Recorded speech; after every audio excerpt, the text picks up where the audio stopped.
So I'm really looking forward to trying to bring back the flavor, the culture, the people back to Western and see what we can do here. What we would be interested in, I guess, from the point of view of psychology would be to look at families. My background is school psychology, so I'm very interested in education and how the education system is similar or different than the U.S., how families may work together as far as education, and also some of the family issues that people have. And I want to see how that is handled in Ecuador. I think that there are some opportunities to really look at the environment. And I think that environment is essential in any field, and particularly in healthcare, the environment makes a huge difference. There's so many different areas as you go across Ecuador. You've got the ocean, and then the midlands, and then the jungles. And that's three totally different types of people, economics, food, clothing. Everything is different in those three areas. It's not that they just all sort of merge together. You can really see a true difference as you would go to the different areas. So I'm looking forward to quite a bit of it. I'm interested to see how the day-to-day lives are of Ecuadorians. I'm very interested in seeing the geography because it's going to be, for our trip, varied. We're going to be in very high mountains, and we're going to be in the Amazon. Again, a place I've never been and always have read about. We're all trying out new things for us as far as travelers, but the people and the guides that we're going with are quite experienced with Ecuador. So I think that we'll really get a very good day-to-day understanding of what the culture's like, the food's like, and how people live on a day-to-day basis. The biggest fear really is the altitude. From what I've read, the altitude sickness can be quite inhibiting. People really do get tired, and they really can get impacted quite significantly. Other than that, I really have no fears of anything in Ecuador. The best case would be to get to know some healthcare providers that would be interested in maybe coming up here and visiting, where I could show them some of our healthcare system. Also working with some faculty to incorporate some coursework together to be able to collaborate with some people down there in terms of some research or writing, and just to have a wonderful opportunity to see so many different and varied aspects of the country and the people.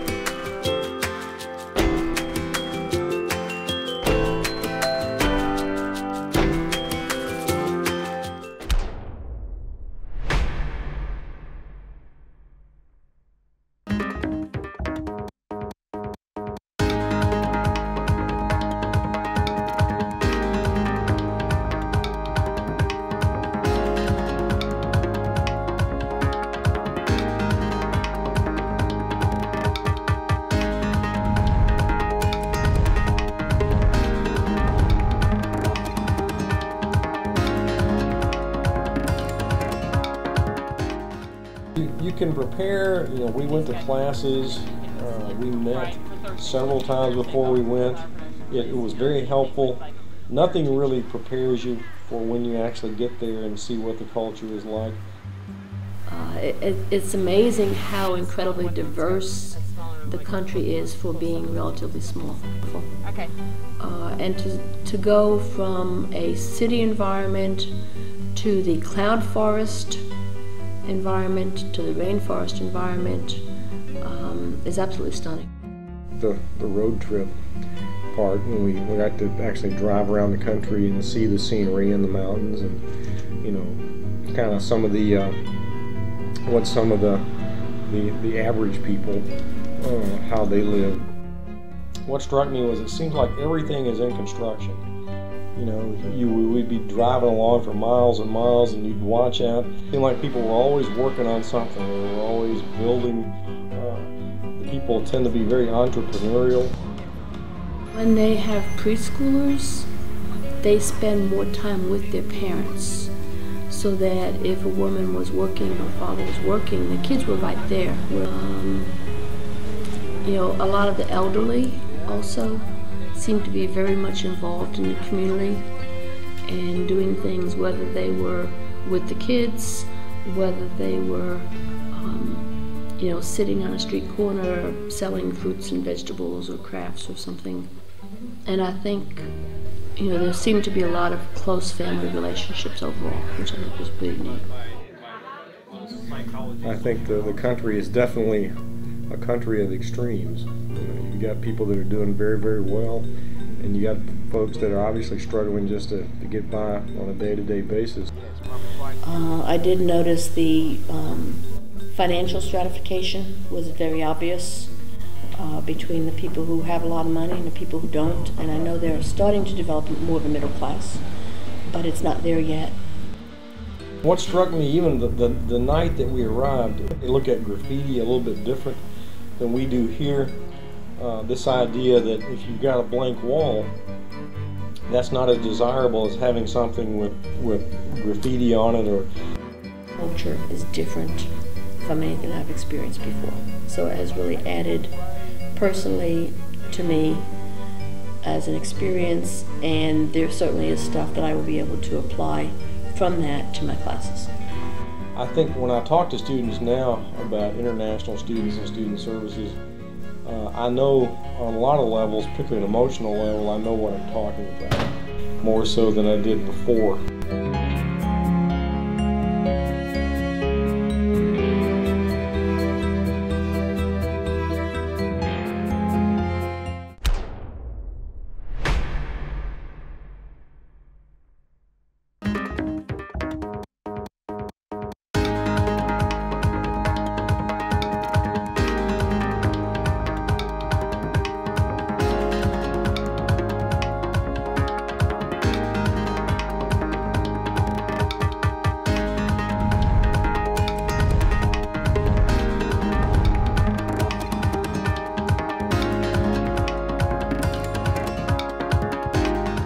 So really like the trip to the waterfall and to walk down into that gorge and with all the rock walls and to see the columnar basalt that was all twisted and curved with the uplift.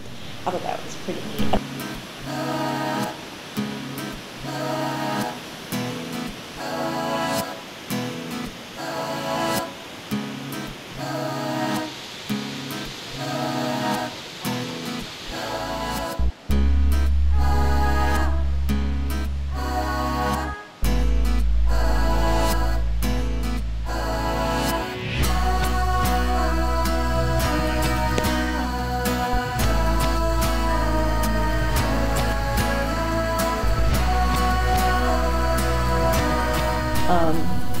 I was impressed by the high elevation in Quito and how green it was.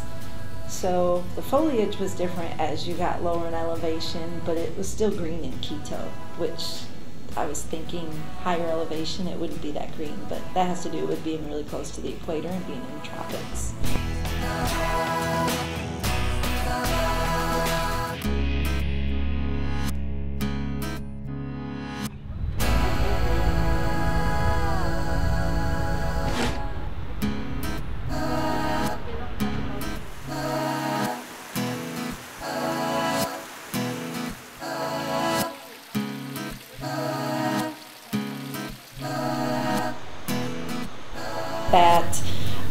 I was amazed to see the difference between the Coriolis effect only, like 2 yards away from the equator versus at the equator. Some of the things we did right there at the equator, those were pretty neat. You can tell people about them, but if they don't see them, they may not really understand the difference between being right there on the equator.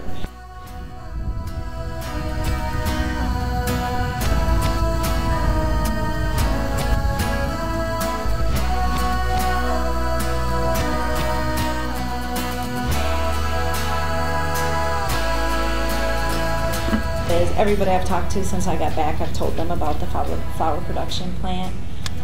It was very informative. It fits in really well with my class. I could talk about it in either physical geography or world regional, because plant production is cultural.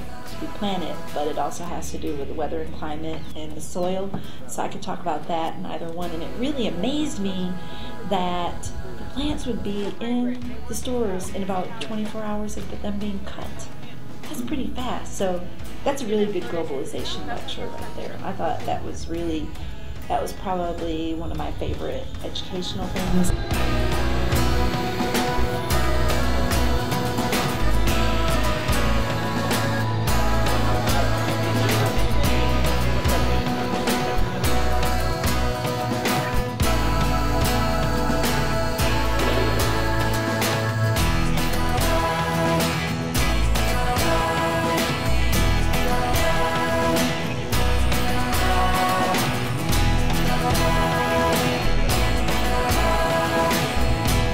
I'd like to do that again, but that was really pretty.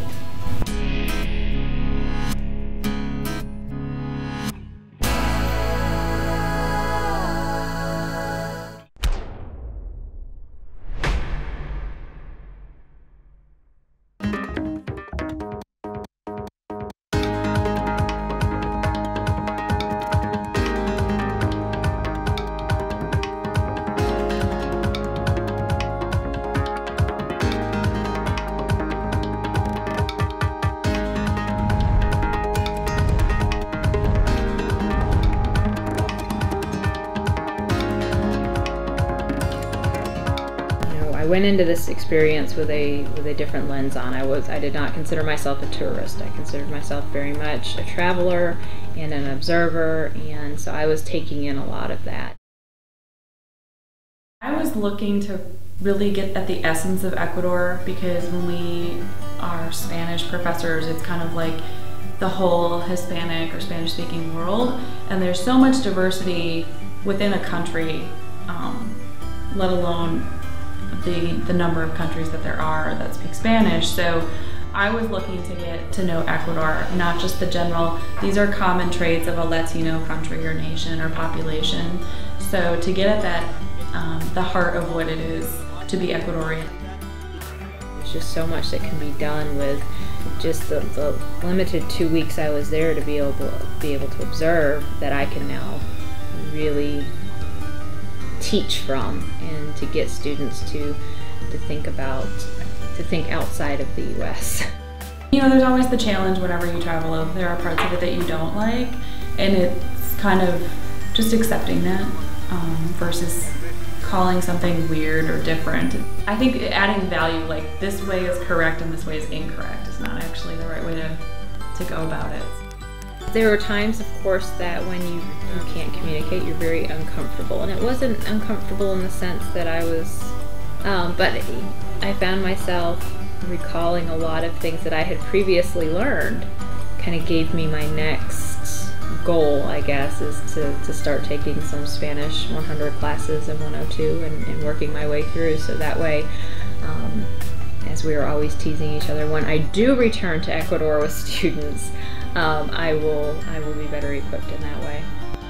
I just refreshed my agriculture vocabulary a little bit by going to the potato farm and the flower farm and production.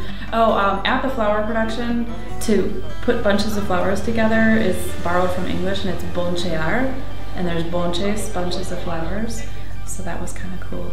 Now being able to be in the facility, and the fact that I have pictures of flower production from field to processing, of what the workers do in each sense, and the fact that minimum wage is $340 a month for a 6-day work week. I can use all of those visuals to teach things like the hidden cost of production. As far as the courses go, it really helped me to figure out where I'm going. I think that was a really cool thing about the trip, is that everyone had something to contribute in their areas, whether it was Jill talking to us about volcanoes, or Danielle talking to us about the commodification of culture, and it was like the liberal arts education, you know, a little bit of everything while you still focus on your own interest areas. I'd love to have Gil come up and talk about food, and to be able to do some sort of event, whether it's a film or something, and have some food there, and to be able to share that not only with WKU students, but ECTC students and community members. So lots of ideas beforehand, and now I know exactly how I can make those ideas happen. So I think I would encourage faculty who are going into this for the next time. I was a little concerned that I had a lot of ideas, but I didn't exactly know what I was going to do with them before I left. And I mentioned that I had never prepared more for a trip to feel like I was incredibly unprepared for a trip. And I think that's just normal and to be expected, and not to worry as much as if you don't have these concrete plans before you leave, because it all fell into place once we were there. And spending 2 weeks there, there's just so many connections and so many things that just fell into place that it's going to be fairly straightforward to do what I need to do here to expose students. So I'm working on the Tracing and Explored series, which next year will focus on Ecuador. And when I was trying to come up with the title for it, I did a Google search for Ecuador in one word. And the most common word that I found was colorful. And it's very cliche, and it's sort of too simplistic, and yet it's perfect.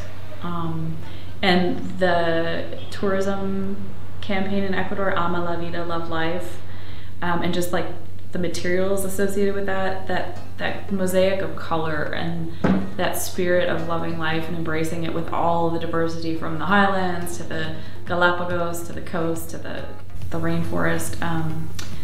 It really has to be seen to be believed.